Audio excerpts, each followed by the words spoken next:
Coming to the main point, as I told you, मैं इस video में पूरा कॉन्फ्रेंस तक नहीं बात करूँगा, इसलिए मैंने अभी बस समरी बताई है। और बाकी इस पे मैं अभी इस वीडियो में मैं मेनली फोकस रहेगा स्क्रीनिंग प्रोसेस पे। सो लेट अस सी मैंने इस वीडियो में टोटल मेरा मेन कंटेंट क्या है। First of all overview, this is overview. इसमें स्क्रीनिंग ऑन कॉन्फ्रेंस के बारे में ग्राफिकली रिप्रेजेंट किया है मैंने। And then format of each section, like number of questions, time provided, etc. You will see in the coming section. Common mistake. This is very important because if you don't understand the posture mistakes, then definitely you are definitely gonna repeat it. And the fourth point is how to avoid these mistakes and prepare for it from scratch.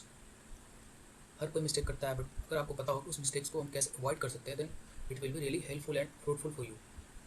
And at last, proper pattern of storytelling and story writing. As I told you, this part is very important, storytelling and story writing.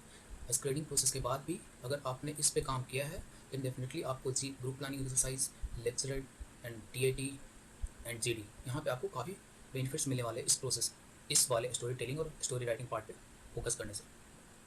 यहाँ पे कुछ personal notes आपको मैंने पहले ही बता दिया. PIQ is most important part, जिसे maximum लोग इग्नोर करते हैं. बट आई थिंक अगर आपको 1 घंटा कॉन्फिडेंटली आप इंटरव्यूअर्स के सामने बैठ के हंस के बात करना चाहते हो, then please focus on that for. Now here is the overview. Army, navy, air force, SSB almost same. And जहाँ पे कुछ डिफरेंस होगा मैं आपको बता दूंगा कि कहाँ पे क्या डिफरेंस है एयरफोर्स, नेवी और आर्मी में. आप चाहो तो सिर्फ नोट भी कर लेना. यहाँ पे आप देख सकते हो एक दो पार्ट, मेनली ब्रॉड व्यू में 2 पार्ट है. एक screening and then conference. Officially आप चाहो तो ऊपर वाले स्लाइड में जो मैंने दिखाया था, ये देखो, ये डे 1 डे 2. सो आप यहाँ पे वापस से जाके देख सकते हो. यहाँ पे इन्होंने पूरे डिटेल में नहीं बताया है, but still come back to the slide. See, this is screening process. As I told you, mainly 2 part, OIR official intelligence rating and PPDD. And conference में मेनली 3 टेस्ट होते हैं, 3 तरह टेस्ट होते हैं. साइकोलॉजिकल टेस्ट, जिसमें TAT आते हैं, BAT आते हैं, SRT आते हैं, SG आते हैं. मैंने इन सब चीज़ों को फर्स्ट स्लाइड में ही समरी में डिफाइन कर दिया है. आप चाहो तो इधर देख सकते हो. ये कुछ यहाँ है सेकेंड डे. क्योंकि मैं अभी इस पूरे कॉन्फ्रेंस पे फोकस नहीं करना चाहता, इस वीडियो में मैं सिर्फ इस पर ही फोकस करना चाहता हूँ, स्क्रीनिंग पार्ट पे. इसलिए मैं चाहता हूँ कि इस प्रोसेस को आप समराइज वे में आप देख लो कॉन्फ्रेंस को, और इसका वेट करो इस वीडियो का एक्सप्लेनेशन आने तक का. देन ग्रुप टास्क, अगेन आप चाहो समरी देख सकते हो. And then personal interview. हाँ, this is special point. This is elimination round. ऐसा नहीं है कि अगर आपका आ चुका है तो आप जाओगे तो पूरे 5 दिन ही रहोगे. अगर आपने परफॉर्म अच्छा किया है एंड आप रिकमेंड होते हो अगले स्टेज के लिए, तभी आप कॉन्फ्रेंस तक पहुंच पाओगे. और दूसरी बात, यहाँ पे मैंने कुछ फुल फॉर्म दिया है, इनकेस अगर किसी को कन्फ्यूजन हो रहा हो ये चीज़ क्या है, तो आप देख सकते हो. Officer intelligence rating, picture perception and discussion test. So coming to the next slide, more explanation of screening process. OIR, verbal reasoning and non-verbal reasoning. Verbal reasoning is basically nothing but a language type of approach. It's like sample question are. These are the sample question of verbal reasoning. You can see like this. See, in a series the letters are left in increasing system by 1 each time. If you want, then you can pause and read it yourself.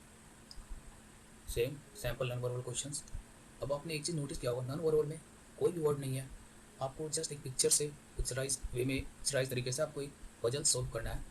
On the other hand there is some kind of language. So mainly non verbal इसलिए दिया जाता है कि in case अगर किसी की language skills अच्छी नहीं है, किसी की रीडिंग स्किल्स अच्छी नहीं है, तो उसका जो भी हार्म यहाँ पे हुआ है वो नॉन वर्बल सेक्शन में वो उसका फ़ायदा उठा सके. इसलिए आप इसकी प्रैक्टिस करो. आपको काफ़ी सारे बुक्स मिल जाएंगे, इसमें आप नेट पर भी सर्च कर सकते हो. सो नो, हम इस OIR पार्ट को देख लिया है. यहाँ पे आप चाहो तो ये देखो, format of OIR 35 to 50 question approximately होंगे, नॉन वर्बल में डिवाइड. टाइमिंग आपको वही 22 minutes, almost 22 minutes and 17 minutes for non verbal. अब यहाँ पे जो चीज़ आपको रियलाइज़ करना है वो कॉमन मिस्टेक्स. बी में कॉमन मिस्टेक्स लिखे हुए हैं. यहाँ पे कॉमन मिस्टेक्स ये होते हैं कि जब वो इसे देखते उन्हें लगता है कि ये तो बिल्कुल ईजी है, कुछ नहीं होना, कोई प्रिपरेशन की कोई ज़रूरत नहीं है. But what they did not notice is number of question to time ratio. Here number to question and time ratio is 2:1. It means in 1 minute you have to solve 2 questions. So if you did not practice, then definitely you are not gonna make up this part. So for time management, you have to practice and pick fundamentals. Yes, this part is most important, because if you are 12th standard graduation, or mostly if you are from Air Force, or if you are preparing for Air Force, Navy, then you are from engineering background or graduation, up to graduation, so आपको basic अगर नहीं पता होगा, because आपने calculus पढ़ रखा होगा, differentiation पढ़ रखा होगा, लेकिन अगर आपने basics like square root, cube root वगैरह को नहीं पता, या ट्रिक आपको नहीं पता, कुछ फार्मूला, मेन फार्मूला, मेंसुरेशन के फार्मूले नहीं पता, तो फिर आपके लिए मुश्किल हो सकता है।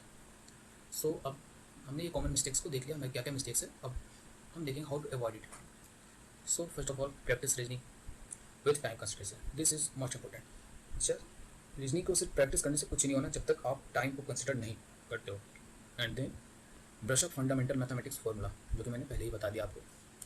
सो यहाँ पे OIR का पार्ट एंड हो चुका है, यहाँ पे सैम्पल आप चाहो तो